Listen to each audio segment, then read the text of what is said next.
Is back. Your boy, the one and only, the nonprofit sector connector coming at you, not from the top of my house, just below the roof, not two flights up from where I get my coffee. I had to actually brave the 25-degree weather here on Strong Island and make it from the attic area out to my office. Shout out to Vanguard Benefits. That is our crew. That is our company. That is our business. And we are doing a great job with the Vanguard Business Hall of Fame Awards, the Hall of Fame Employer Awards, that is. We'll talk about that maybe some other time today, or maybe not, but just check us out, vanguardbenefitsyou.com. That is our company, very focused on and committed to the nonprofit sector. You know, I am, and you know, we are. Just this week, I was hanging out with a group, 45 people in both the for-profit and nonprofit space. Shout out to Erica Floresca, Carol, and Nyrikia over at Long Island Children's Museum for hosting us and giving me the opportunity. By the way, the show is called Philanthropy and Focus, gang. So giving me the opportunity to have my colleague Paul Howard from Satel Institute. We'll talk about Satel again. Actually, Paul's going to come on the show. But we had an opportunity to talk about doing good is great for business. Doing good is great for business. It was all about corporate social responsibility and the partnerships.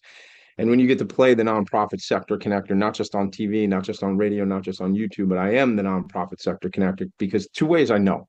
First of all, I made it up. So I definitely know I am the guy. Plus, I put it on my business cards. So I know if I look down at my business card, it's there and it must be true. If it's on a business card, if you put ink to it, it must be true, gang. It must, not that kind of ink, everybody. I don't have a tattoo that says the nonprofit sector connector. Maybe one day. All right. So, look, we're going to talk about a lot of important things today. I want to say hello to Lauren Blodgett, founder, executive director of the Brave House. Coolest jacket I have seen in a while. It's not even really a jacket, Lauren. What, like, it's like a coat, it's like a fluffy coat. What is up, man? What's going on? Good morning. Good morning. Good morning. Good morning. This is my fluffy rainbow coat because why not? Because Why you know what not? you know what it inspires us. So this morning, I was watching a TEDx talk from BC Boston College, and there was this woman on the TEDx, and she's talking all about joy. And I'm telling you, that looks like a joyful quote, and I feel very joyous seeing that quote. And it is a joyful time of year, holiday season, everybody. You know, I was saying like, part of the reason I'm not in the attic is because it's Mrs. Claus is in the attic making it into Mrs. Santa's workshop, Mrs. Claus' workshop. So I got kind of got kicked out of the attic and was sent packing this morning, and that's why I'm in the office. But I think this time of year is a great time to be joyful. But I think anytime's a great time to be joyful, which we're going to get into. And why is he talking about joy? Well, because I was just coming out of listening to a TEDx talk where it finishes with press play on joy. I like to say this before we get into everything. I just like to say, Lauren, a big thing for me is, I talk about everyone you meet is fighting a battle you know nothing about. Mhm. Be kind always. I say that all the time, right? That's one of my mantras. And we have some of your mantras. I actually wrote it on my whiteboard. I wrote it on it's on my one of my monitors over there on a sticky note. We'll get into some of that today. I just feel like that approaching everybody with love and compassion and realizing people are battling, people are fighting. I mean, I learned a little bit about your things you're going through in the TEDx talk just now, or and have gone through, and we're all in it, man. We're all going through some stuff. So those two things standing out for me is like that compassion and love for people not knowing what they're going through, and then this other thing. Why the heck did we ever stop playing? Why did we stop Mhm. playing? And all I ever want to do is Mhm. play, right? And like that was what was really coming up for me in listening to you speak about joy on this TEDx talk this morning. Oh, by the way, that's the woman who was talking, everybody. If you didn't know to Tommy D what I was doing there, I was watching I was watching Lauren Joy Blodgett speak this morning. But like, typically what I do to prep for a show, gang, is I have my guest send in some information, a little backstory. I obviously check out LinkedIn, I go to the company website. But I absolutely love YouTube. By the way, if you found me on YouTube, like and subscribe. Um, um, but if you watch YouTube, man, you can learn so much. And it is, I think, the second largest search engine, I think, behind Google. And I tell you, I search most of my stuff there. It was funny, I was having lunch with a buddy of mine. He uses ChatGPT as a search engine now. I do not. I use it for other things. It's interesting how people do it, but I said, I'm sitting here having my coffee in a in a role, and I said, you know what? I'm going to just Google, although I'm not Googling. I meant search. My daughter would say search it up.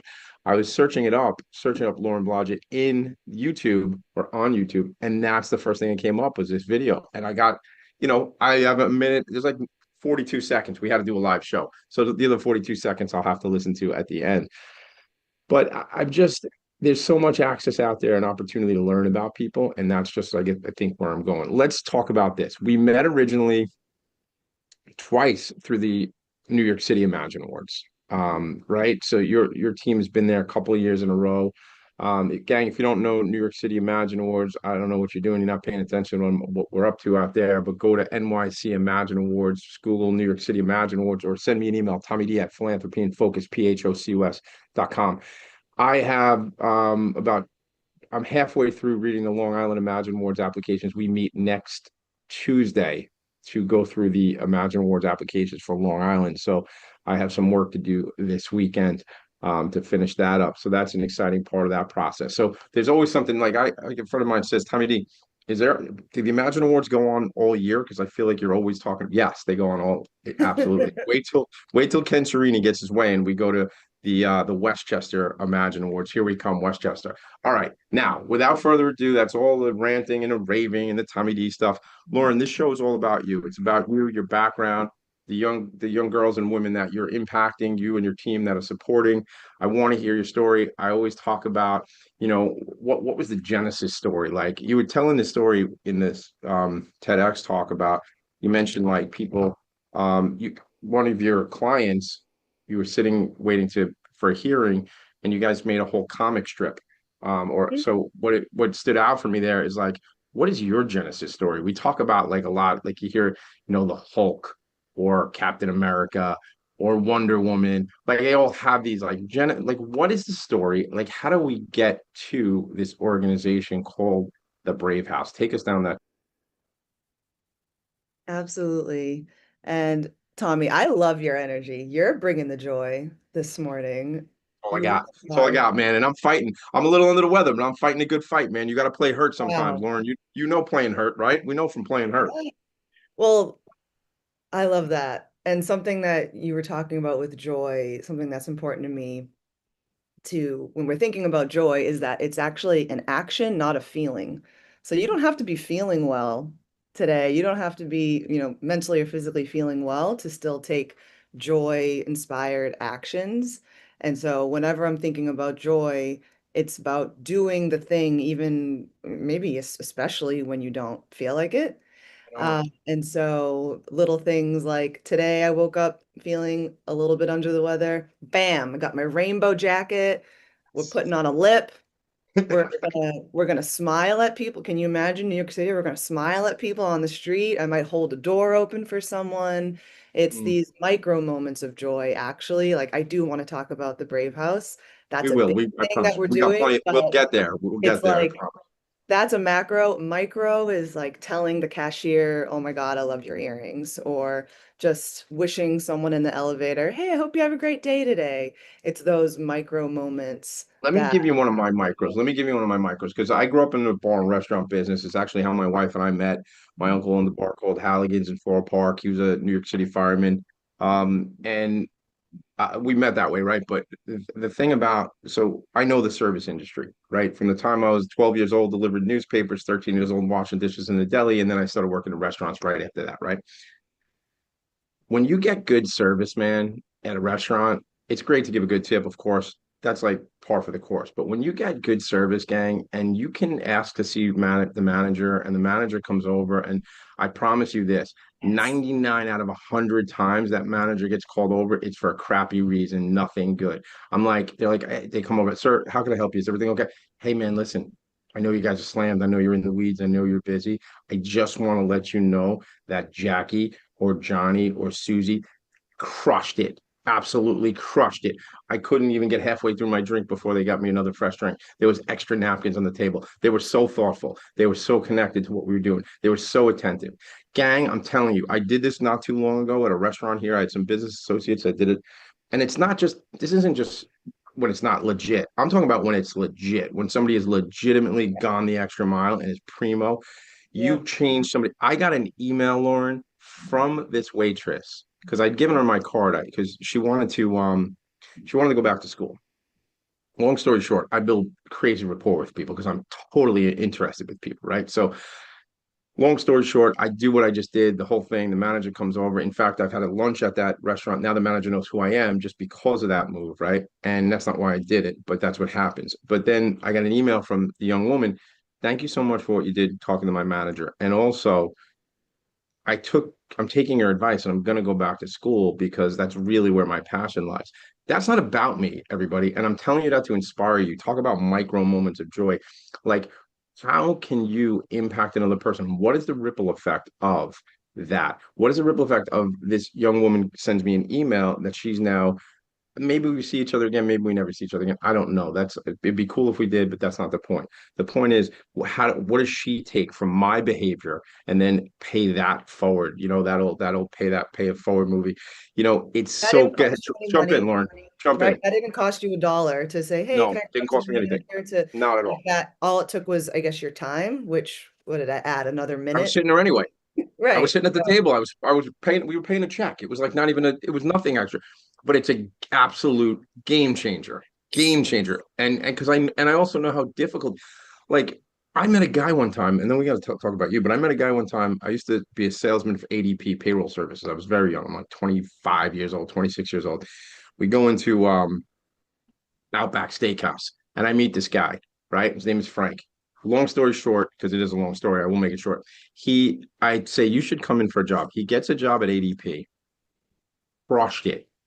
I had left, and years later, he's still there, destroyed anybody's numbers. The kid was a machine, right? And I tell you that because I saw something, and he was quote unquote just a waiter at a restaurant. And gang, I don't mean that. You know what I'm saying? That's what people might say. No, no, no. There's talent. People are talented. Those are jobs that people do because we got to do them. But I saw an opportunity because the kid, he had swag. He wanted to talk. I didn't want the steak. I ended up buying a steak. He convinced me and my buddy to buy steaks, and he was buying us back beers. I'm sober 15 years, but I wasn't then.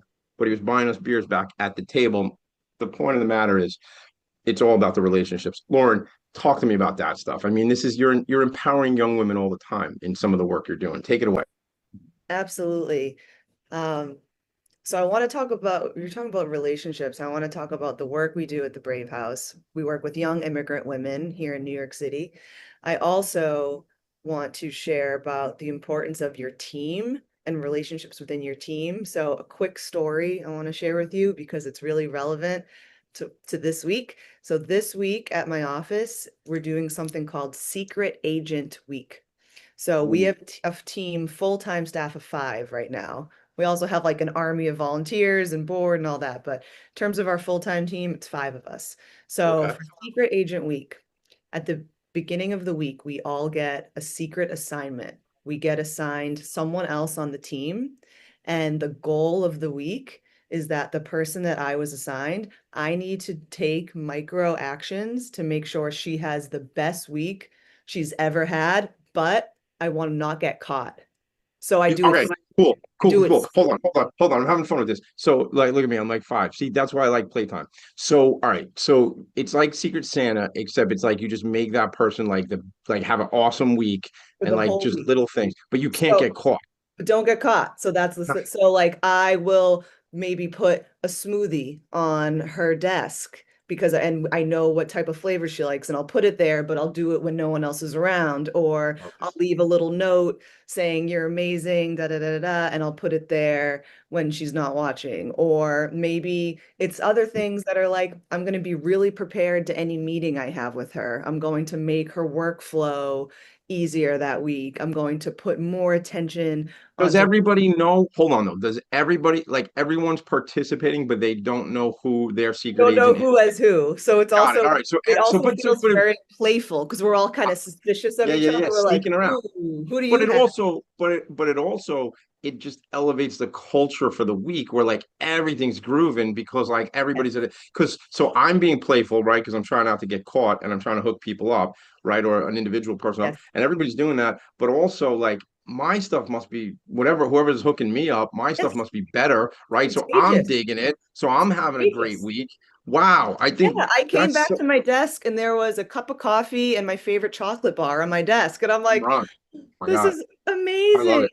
I love that. I love Secret Agent Week. You know what I'm going to do actually? So I have four children. And my wife and I'm thinking we should play Secret Agent like at my house because the thing about it when you have kids, gang, kids, a guy, guy I used to work with used to say to me, Tommy, you know what it is? They're just little humans. And I think early on in fatherhood, I Yeah. hadn't realized that They're little because humans and we're just big babies, baby, basically. we don't know each other that well. You figured me out pretty quick. I am a big baby. So, but the thing about it is like they don't always get along and they mess with each other. And I think it's like a situation where if they're looking out and competitively trying to hook each other up, I'm big on that word. I mean, I had this quote about hooking people up that like I wrote on a piece of paper in 1999, and it's like on my whiteboard in my home office because it was all about hooking people up because I always felt that there was this thing about not hooking up like that, gang, like that's a different hooking up, but Exactly. before people talked about hooking up was like a romantic thing. It was just like, let me hook you up, man, like what do you need, I'll hook you up, like that was the thing we talked about back in my day. And I just think there's God, and something you said resonated with me, and we're gonna go to break, but something you said in that TEDx resonated with me, and it's something I'm working on because it's about so it's so funny. I talk a lot of, we're going to break in a sec, everybody, but I talk a lot about, like, I used to do something called 60 Days of Service, Lauren, and everybody, where I would go out and volunteer for nonprofit organizations. We're going to bring it back because now I have a film crew and it's a whole other thing. But I used to say the trick about service work and volunteering is it's not all that selfless because it feels really freaking good to do. Yeah. So it's kind of like a selfish selflessness. And but you said something in that TEDx talk about generosity serves the giver. And I'm working on being better at, and this is the last couple of years, being a better receiver. Because for years, like say you and I met in a business setting, right? And you were like, oh, Tommy, I do this. And what are you doing? And I'm like, all right, Lauren, I'm going to hook you up with all these people. And you'd be like, all right, cool. How do I help you? And I'm like, don't worry about it. I'm good. But what I actually realized over the years, gang, listen up. If you're like me, if you're like a people pleaser and a giver, the other person wants to give just as much as you Want do. to And I've give. learned this over the years. I've learned it. I actually, and I'm not going to say like all right, I will say I'm regretful that I took that away from people over the years and didn't allow them that opportunity when they wanted to give. And in all honesty, from a business perspective, it hasn't served me all that well because there's a lot of opportunities that I could have taken advantage of that I didn't because I pushed away people hooking me up. Anyway, gang, if you're listening, you want to hook me up, Tommy D at philanthropyandfocus.com. Let's connect. Let's talk about Vanguard benefits. Let's talk about everything. We got to go to break. Lauren Blodgett, the Brave House, Tommy D, all over the map. The show is called In Focus, but it's out of focus. We're right back. Are you a conscious co-creator? Are you on a quest to raise your vibration and your consciousness? I'm Sam Leibowitz, your conscious consultant, and on my show, The Conscious Consultant Hour, Awakening Humanity, we will touch upon all these topics and more. Listen live at our new time on Thursdays at 12 noon Eastern Time. That's The Conscious Consultant Hour, Awakening Humanity, Thursdays, 12 noon on talkradio.nyc. Are you a high-achieving, growth-oriented leader? Are you interested in developing your authentic leadership while creating a healthy, inclusive workplace? Hi, I'm Dr. Mira Brancu, host of The Hard Skills on talkradio.nyc at 5 p.m. Eastern on Tuesdays, where we discuss how leaders develop the hard skills needed to make a greater impact. We interview experts, have live coaching, and tackle these challenges. Listen to The Hard Skills on Tuesday at 5 p.m. Eastern on talkradio.nyc. You're listening to Talk Radio NYC. Uplift, educate, empower.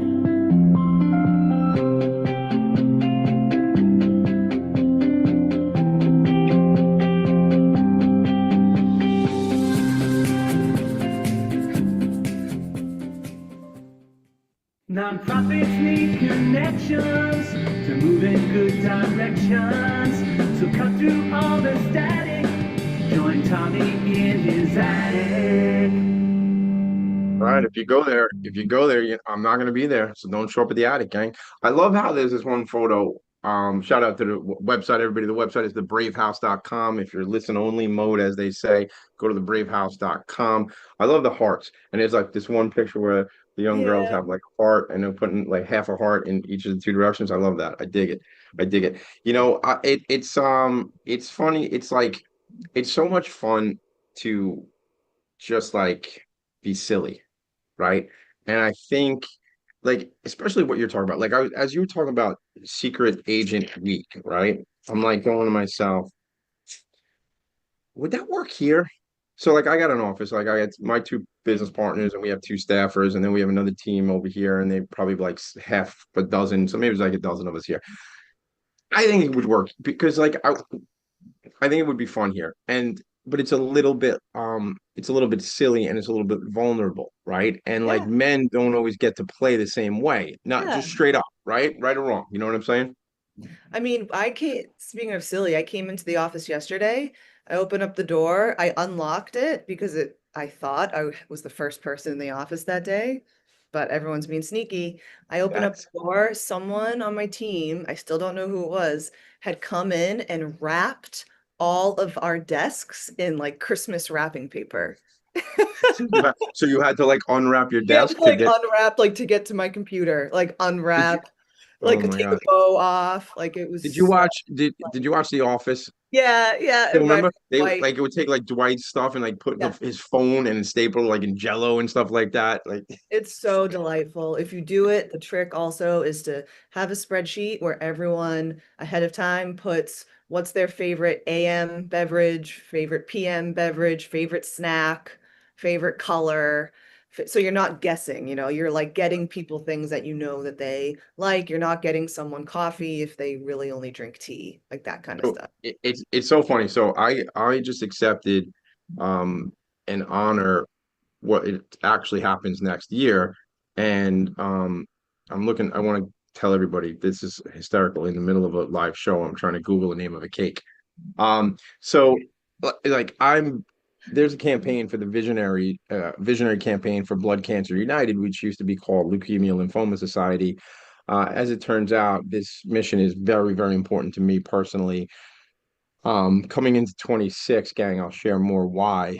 But I didn't know we were going to be so real and open with the story in this campaign, but it turns out we are. And I'll again, that's like a tease. But I was filling out this form yesterday, and they were asking these questions, like similar to what you were talking about, like your intake from your law practice about your favorite color and different things people are into, right? Your hobby. So this intake form for to be a visionary next year asked me what my favorite snack is. So my favorite thing is there's this cake that Entenmann's makes. It's a chocolate chip loaf cake. I destroy this cake. Like it's a cake that like appropriately was probably made for like five people. It probably says Yeah. on the box somewhere like serves 5 to 7 people. No, it doesn't. It serves one Tommy D. I mean, it might serve a lot of other, but if you what you do is you cut it into hunks and then you cut it into strips and you're able to eat the entire. I mean, I'm not a big guy, like 6 foot 180, right? But like I just crushed that cake. So that's a thing that people know. Happy. I had a friend of mine early COVID, like super early COVID, like shouldn't have been in my house early COVID, like those days. Look at you writing down the cake. So I saw you. You don't think I do this? This is what I do. I listen for these things myself. So I saw you do it. It's a chocolate chip love cake. So my buddy shows up, my buddy and his wife, they came up from New Jersey and they showed up with 6 Entenmann's chocolate chip loaf cakes. Yes. And believe me, they didn't none of them was thrown away. Believe me.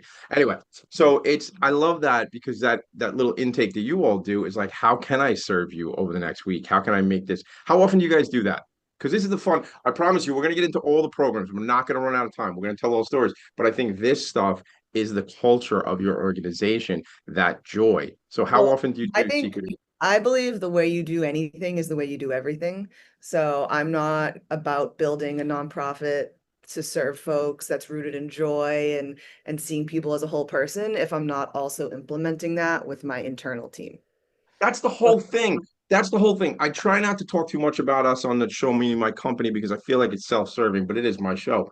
But Vanguard Benefits, we talk about culture. We talk about what is the culture of an organization, employee benefits, yeah, but how are you serving your people? We had such a dynamic. I'm sorry you weren't there on Tuesday. We had such a dynamic conversation with these like 45 or 50 both nonprofits and for-profits, talking about the importance of corporate social responsibility and the importance of taking care of your people, whether you're for-profit or nonprofit, pouring into your people. Because I believed for years, ever since we made this decision to be Vanguard Benefits and be for the sector, that if I can come to nonprofits and help them help their people, meaning their internal, their staff, their associates, their team, however they refer to those people, well, then Mhm. those people are better positioned to serve the community that they're serving. Hey, And that's the thing I hear you saying. So, I so it want you does to feel, love work. I want you to love coming in. I want you to you know, feel like your team loves you and values you. I want my team to, even if they go on to work other places, I want them to never forget their time working at the Brave House and be like, wow, yes, no yeah, other work culture was ever that good,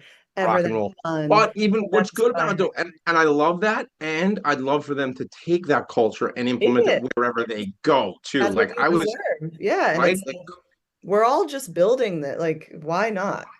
We're all 100%. Like just last, building this reality that we're living in. I So love that we're building the reality too. I'd love, oh man, we're gonna be so cool together. So here's the thing. So like I have a friend named John Miller. He was on the show last week. He's the executive director of Guide Dog Foundation and America's Vet Dogs. He was talking about his time at American Red Cross and professional development was so critically important for team there that he took a lot of that and rolled that right into his work where he does now. Again, focused on team, focused on professional development, focused on because again, like I say, I think the better we are, the better we are for our people that we serve, right? If I'm not so worried yes, about my health insurance coverage, or if I'm not worried about, my PTO, well, then I'm in a better mindset. Talk about hashtag ending the stigma together, which is one of my other shows, hashtag ending the stigma around mental health. Gang, mental health, we got to pour into our people, check in on people. Please, please, please check in on people, especially this time of year. Check in on people, gang. You have especially to. your You must. strong friends, especially Yeah. the Oh, ones yeah. that are Yeah. always Yeah. okay. Because Yeah. Yeah. I honestly think that everyone is just like scared and in pain a Yeah. lot. And And not just yeah, I agree. I agree what you say. Especially your strong friends, but especially men, gang, because there's a really easy answer. Whenever, how you doing? Fine. How you do? Everything's great. Yeah, it's not always great, gang. I've spoken on this at a lot of different occasions. Please, please, please. All right, let's put that aside. Soapbox aside. Put that back over there. Good. So, how does this organization end up coming to be? Like, where? You yeah, tell me your story. well, Where did you I grow up? What are you studying yeah, in school? And how I do we grew get? up outside of Boston and was raised by a family of public servants. So everyone in my family is either a teacher or a nurse or in government, doing something that is serving, giving back to the community. And I just grew up learning that's the whole point. That's the whole point of the Yep, game is to be of service in your specific way. I think there's so many ways that you can be of service. It doesn't have to be at a nonprofit or in a yep, school, but just having that mindset of you're on this earth to be of service to others. And so I grew up with that mindset. I grew up also, my mom's side of the family came from Portugal. They came through Ellis Island and just, helped. They were really a cornerstone of the Portuguese community outside of Boston, did a lot of organizing in the neighborhood, things like that. So I grew up also with the mentality of immigrants make America great. Immigrants are the thread of this country. Almost anyone you ask has some immigrant story in their family, unless you're Indigenous, Native American here. But for the most part, anyone you ask can kind of tell what's the story of how your yeah, family came here. yeah, yeah. So all of that was shaping my passion to want to go into law school and see how I can learn about specifically human rights, specifically for women, and how I can use that degree to make more safety and more joy and more empowerment for women. Perfect spot to stop, take a quick break. Well done. It's like you're a professional. Look at that. We're gonna leave them on a cliffhanger. I got 900 questions, which we'll never get to. Maybe we'll get to 800 of them. But look, we're gonna take human rights. We're gonna talk about law school. I want to when we come back. There's so much here. I'm feeling joy. I'm feeling very joyful right now, and I'm being intentional about it. I gave a speech the other day, and I talked about being intentional and being deliberate. And I think it's deliberately finding joy in your day. I'll tell you about that when we come back, but I think there's so much. If we look for it, it's there. Good or bad, gang. If you look for it, it's there. You want to see joy, you want to see gratitude, you want to be in it. I know you mentioned you write in a gratitude journal. I got a lot of friends who do that. It's critically important to remind yourself of that. Let's take a quick break. Tommy D, Philanthropy and Focus. Lauren Blodgett is here from the Brave House. Misalignment within your sales team or with the client stalls deals and creates unnecessary friction for you and the client, resulting in up to 37% lower win rate. If you're in pre-sales, sales, sales management, or sales enablement, and you'd like to increase revenues, win rate, margins, client satisfaction, and stay competitive, this show is for you. Hi, I'm Art Fromm, host of the Making Seamless Sales Show. Please join me live Thursdays at 7 p.m. Eastern on talkradio.nyc. Have you ever wondered what truly lies beneath the calm? I'm Jacinta Yang. Join me every Wednesday at 1 p.m. Eastern Time on Talk Radio NYC as we explore healing, self-discovery, and a space where science meets spirits to help you find peace in a busy world. Take a deep breath and tune in to Beneath the Calm, where every conversations guide you back to the calm within. You're listening to Talk Radio NYC at www.talkradio.nyc, now broadcasting 24 hours a day.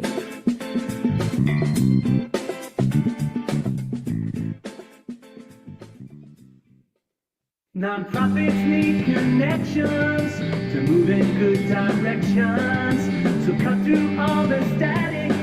Join Tommy in his attic. Your boy is back. Your boy is back. Tommy D is back. Cha cha cha.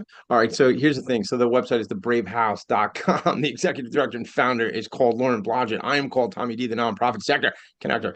Our why. So when Lauren and I met yesterday, I like to do a prep call with my guest when we met yesterday. She says, Tommy, what is our shared why? And I've only thought about that since every 15 minutes since you said that to me, like 3:30, 4 o'clock yesterday afternoon, because I love to think about why. But right on the website, gang, it says our why. Women across the world face violence and discrimination due to their gender. In fact, 1 in 3 women face some type of sexual harm in their lifetime. 1 in 3. Look around where you are right now. See 3 women, 1 in 3. Okay. Young people fleeing this gender-based violence arrive in the United States and do not have the right to a free attorney to advocate for their protection of their human rights. Unaccompanied children with legal representation are more than 7 times more likely to remain in this country than those who do not have legal support. Gang, I can't think of a time in history where conversations like this are more appropriate than ever. These discussions, Lauren. So I fast forwarded us a little bit, and I'm going to rewind us back to, you going to law school. Why was women's rights, young women's rights, gender-based violence? Why, as a young person, human rights? Did you always know you were going to go to law school? And where was the point where you said, instead of doing mergers and acquisitions, let me go help people? Where was that? Totally. So I did not know that I was always going to go to law school, but my parents knew, apparently. They were like, oh, we could have told you when you were 7 that I wanted to get a trampoline and they said no. So I as a 7-year-old made a petition and had people in the neighborhood sign it. I was drawing contracts since I was 10. So apparently it's been in my blood since I was a little kid. But I can see 7-year-old Billy Badass Lauren walking around with a little briefcase. Okay, here's what we're gonna discuss. I tried negotiating with Santa. It was just anyways. I studied international human rights in undergrad, and just through that, I just saw how the laws. Why? What drew you there? What was the thing? Because I don't want to say that's not typical, because I don't know from typical, but I just know what was the draw as an 18-year-old young woman going I want to learn about this? I just think at the most fundamental level, everyone deserves a life of safety and where they're not being harmed, period. Yep. And I see that laws are what like govern that. Depending on your country, depending on where you live, you're allowed to do certain things to certain people. Like in Morocco, up until about 10 years ago, they had certain laws that you were legally allowed to sexually abuse a woman as long as you married her after. Like that wasn't repealed until it was in the 2000s. So the laws I just saw as that is what is dictating what can and cannot happen to people. And so that just like fundamental, I want a Yeah. world where everyone is safe and not just surviving, but also thriving. Yeah. Also, just in terms of my like core personality, I've always been the one who roots for the underdog and wants to support the, growing up, seeing people bullied, I always wanted to be the one who's like stepping up against the bully. I've just like always had that I love that. I as love part of that. it. I love. Do So you it have has, siblings? I have two older brothers. Uh-huh. Okay. Yeah. Yeah. I love this story. So this is your study, and you traveled around the globe too for during your education. So tell us about that. I traveled all over. I worked in different human rights nonprofits in Thailand. I was doing anti-child trafficking cases there. I was in Morocco doing women's rights. I was in India. I was in Geneva doing anti-torture before the UN. So I kind of was all over the place, and it's like I think it was in The Alchemist where you have to like travel the world to come back home type of Yes. thing is Yeah. when Yeah. I Yeah. finally was working at an immigrant clinic at my law school, and I was able to work with people from all over the world, but here in my home turf and was able to actually, instead of advocating for big laws, I could just talk to one person and look them in the eye and hear their stories. And I'm an endlessly curious person. So I loved talking to people and hearing their not just what happened to them, but also their dreams for the future and what they want to do if they can stay here. And I could spend hours doing that and never get tired. So it's that finding what you're passionate about and what you're good at and also what lights you up. I had to It's like find this that Venn intersection. diagram, right? You got to find like those circles that overlap, and like then that is where your bliss is supposed to be. So like, here's what I'm good at, here's some passion, right? And then here's what lights me up, and all that type of stuff, right? Yeah. So that Yeah. was what led me to working with specifically with girls who are survivors of gender-based violence, which, can encompass so many things. That could be sex trafficking, sexual abuse, um, like discrimination and violence and harassment based on their gender. And just as a woman, I've personally experienced a range of things and Yeah. trauma based on my gender. So that's a very easy thing for me to have compassion for and relate to and get fired up about. So Mm-hmm. I started working with girls as young as like 5 years old. And as Did you were you so saying, they don't have the right to a free attorney. So like, can you picture a 5-year-old and you have children, right? Like yeah, I'm literally imagine a 5-year-old and then imagine them sitting in a courtroom in front of a judge at the table, right? And they're so little that the they're feet are tiny. swinging Yeah, of beneath them in the course. chair, and they're Yeah. supposed to just represent themselves in court At 5? at 5 years old. Yeah. I mean, come on. That's just a So, that's like a kangaroo court. Like, what are we talking about here? That's like ridiculous. You know? so it's a no-brainer. And then my first client was that little and that young and wearing the pink fluffy dress and the whole Yeah, I know that. you Yeah. can't get out of your mind. And So go to YouTube and type in Lauren Blodgett and check out this TEDx talk at Boston College. And you just what a great story. And it flows into what we're talking about today. I want to just were you in private practice while that was going on? You working for a firm? How does that work? A public defender? Like what is that? yeah, so for those first clients, I was working at another nonprofit in New York City, which is where I essentially piloted the concept for the Brave House. So I was at another nonprofit doing this work. I had a caseload, dozens of young girls, young women, and it was like that movie Groundhog Day, where I would Yeah. hear the same thing over and over again in terms of what they had experienced, but also I would be sitting with them and they would over and over be like, okay, I know we need to do the legal case, but also like, how do I enroll in school and how do I get health insurance and where can I make friends and want to talk about mental health or talking to me about getting their first period and And just that like organization didn't have those resources or those like referrals to be able to be made. Yeah. at that time it Right. wasn't a main, it was more just like legal there. Yeah. And Sure. so at that organization, I started a girls group where I was like, all right, well, we can get together and do resumes and we can go like ice skating at Yeah. Rockefeller Center under the Yeah. tree Yeah. and we can like do some of these things together. And then there was so much interest in that little group that I was just doing on the side that it grew and we kind of spun off and it became its own organization where now today at the Brave House, we reach, well, so we're 7 years old. We reach over 500 young immigrant and refugee women a year.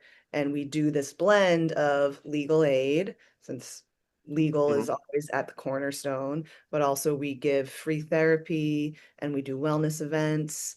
And I want to tell you about our wellness wonderlands that we did last week. We do leadership development, like education, job readiness, and then we do community, just a place to like make friends and be a young person, be a kid, laugh, be silly, all of that.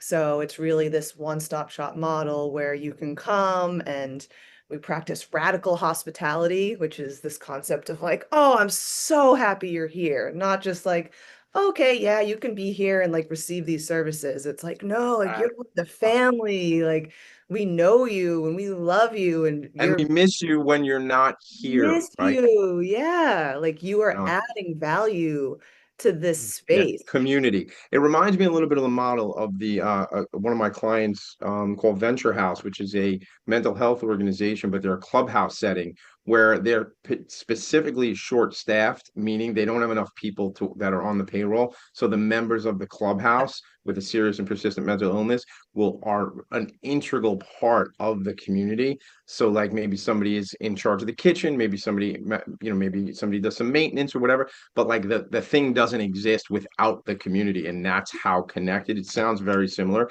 Dude, you could make a decision in life to hang out with hedge funds, or you could make a decision in life to hang out with people who are changing the freaking world every day. And that's what I did. I chose the nonprofit sector, and that's the people that I get. You talked about legal aid, wellness. I want to wellness wonderland, we got to talk about in a second, but radical hospitality, totally ripping that off, totally Yeah. stealing it. I will give you Okay. You credit know when I what you can steal?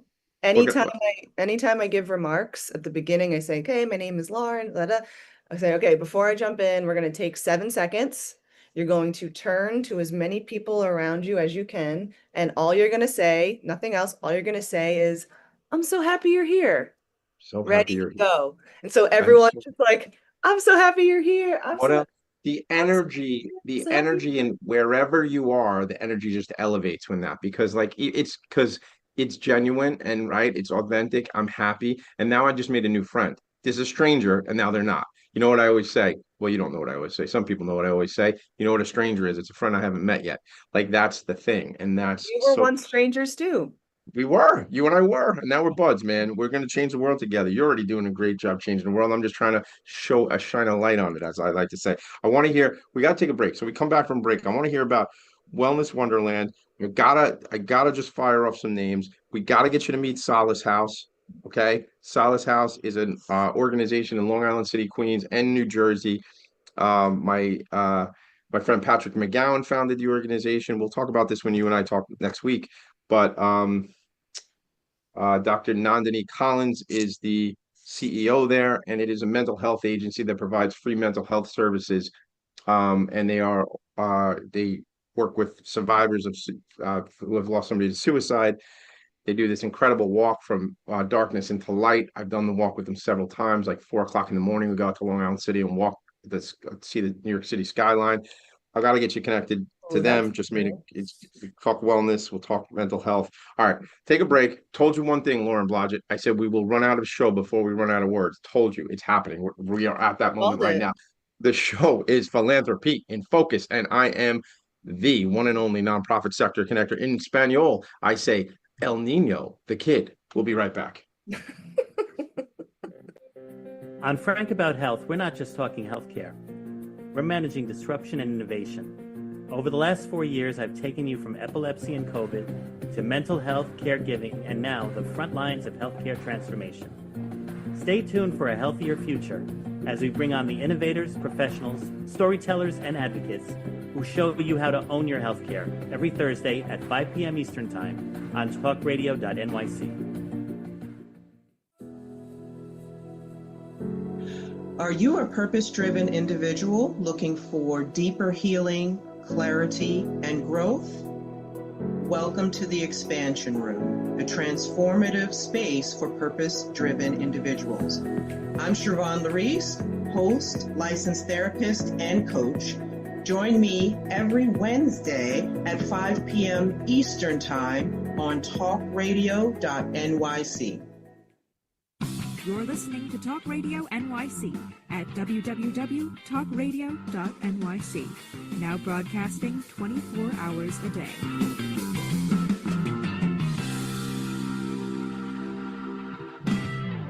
Nonprofits need connections to move in good directions. So cut through all the static. Join Tommy in his attic. All right.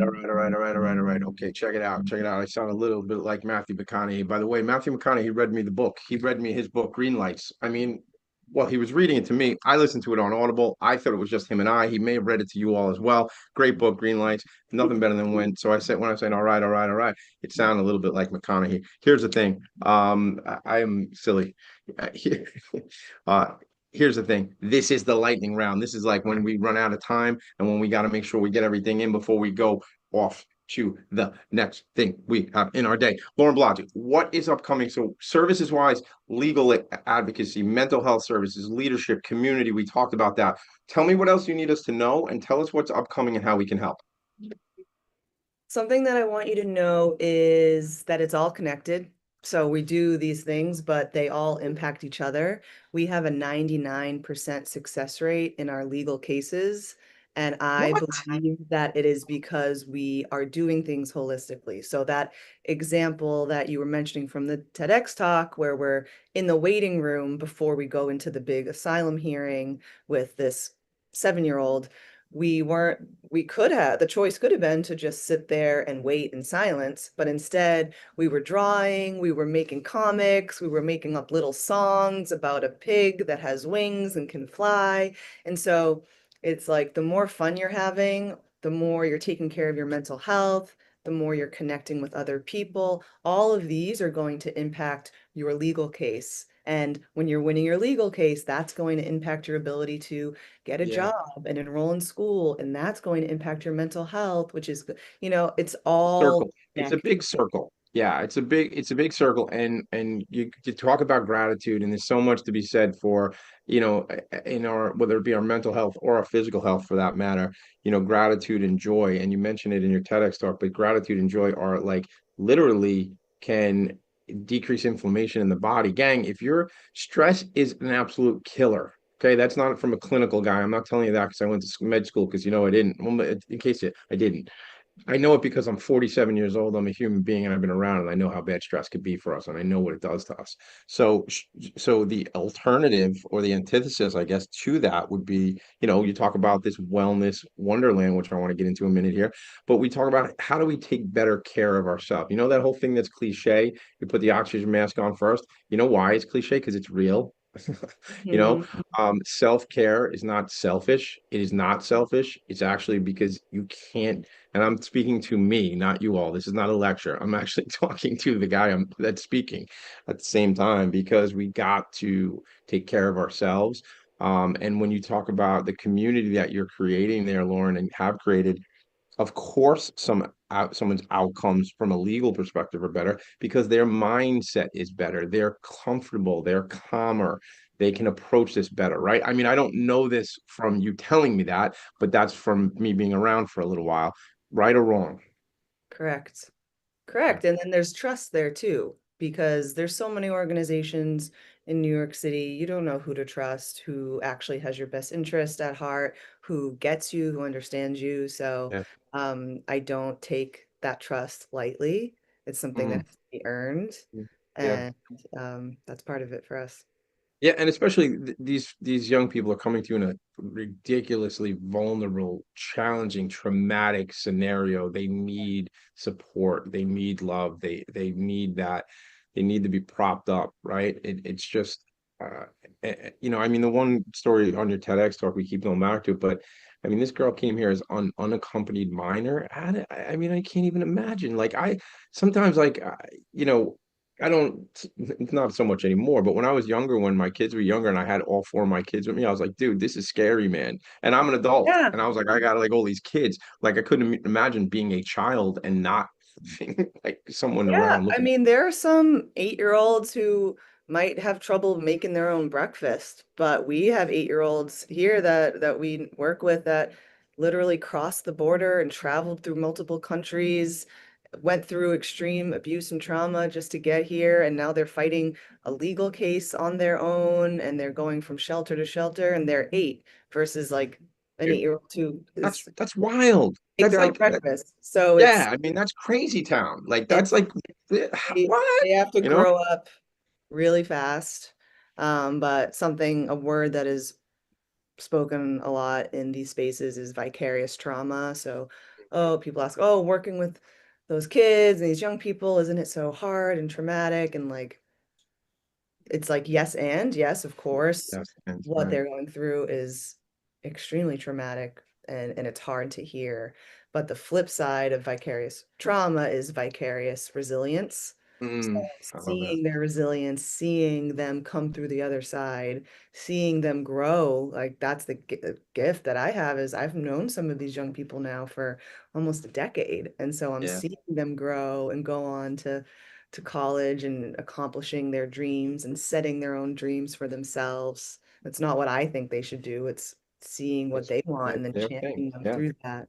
So Yeah. that's the vicarious resilience piece that I love that. What a way to flip it. You're fun because you flip words and you're very, and I don't mean like you send me a birthday card, but you're very thoughtful from the brief interaction we we have send a together. birthday card to every Brave House And member but on you their do send birthday. a birthday cards too. I've like that's been a thing, like a little joke I do when I say somebody's very thoughtful. And I mean like not like they send me a birthday card, but like where you sit back and contemplate. Like my brother is like that, like we don't hang out all that much, but like he'll sit back in a conversation. And when I say thoughtful, I mean he's sitting there thinking, like not just responding, but like thinking. And I like how words have so many meanings. And I mean, I have like 6 pages of notes during a live show. I have 6 pages of notes. Vicarious trauma, and then I overlaid that with vicarious resilience. To me, it's like I do a lot of work with people um, who have different disabilities. I spend a lot of time with nonprofits that do work with individuals with intellectual and developmental disabilities. And one of which I sit on the board is called Spirit of Huntington Art Center. We have an artworks program where individuals learn digital design work. In fact, they rebranded our company and they are our marketing team.